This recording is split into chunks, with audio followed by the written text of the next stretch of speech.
Okay, so he's picked up my single leg and I've already made space here.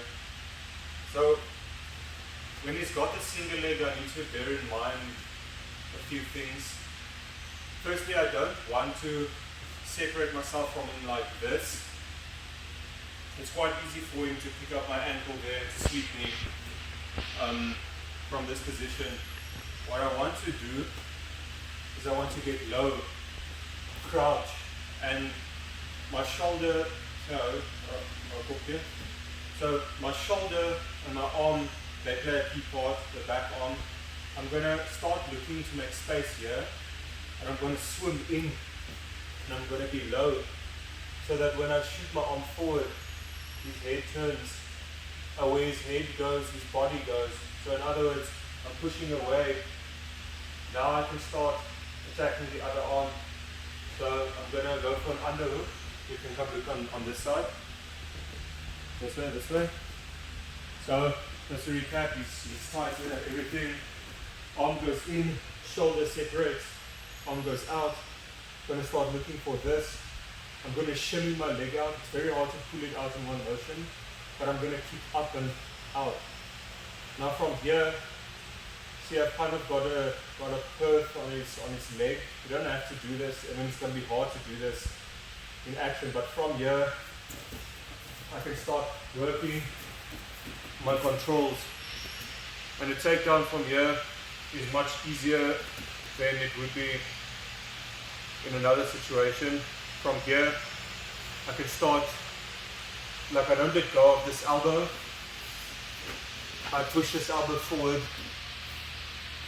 I start looking for positions like this. Now in reverse. So we'll run through it more in class. The next one is the key to a successful double leg sprawl is to turn the hips. You'll notice in drills that you turn the hips. And what's happening when I turn the hips is that I'm creating momentum. So, go for that shot, like so. This is where he's got me already, but I still have the power of my hips. I need to rotate my hips, so what this pull would look like is I would turn and I would get my hips in. This allows me to be on top. I am aware that there are several timing issues when it comes to sprawls. Like sometimes, you will start shooting and I will sprawl early, and that's also okay. I can't sprawl late because he will have gotten deep into my legs. So when we're going and he's shooting,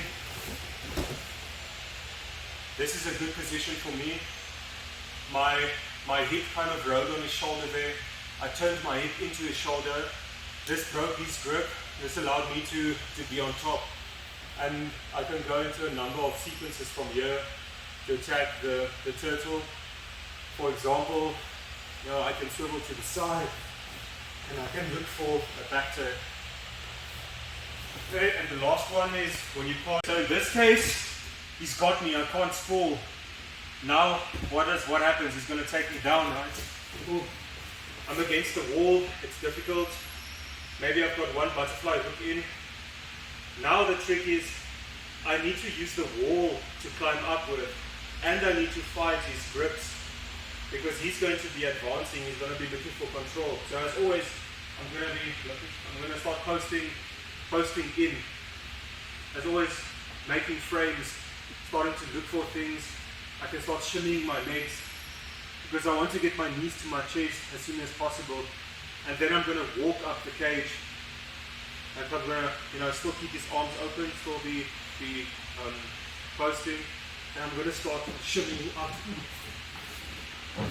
into a strong position. Sideways hips towards him. So one more time. He's got me against the wall. I can't sprawl. Boom, takes me down. Boom. I start looking. Judging by the way you fall, there'll be different positions. I've got butterfly hooks in, but he's got both underhooks. So now I need to start looking, how would I control this? can start swimming my hand up, making space, swimming in, getting my knees up to my chest, keeping his frame open. I don't want his frame to close. If it closes, he's just going to hold my legs, start pulling my legs down. He's going to start climbing up. He can even cross my legs like this if he wants to. This is a much harder place to escape out of because look, he's got double underhooks. He's on my legs, so I don't want that. I do not want to let him close his hands. I want to let him keep his hands open. And it's not one strong movement. Again, it's a lot of small pulses that I'm doing to get to this point.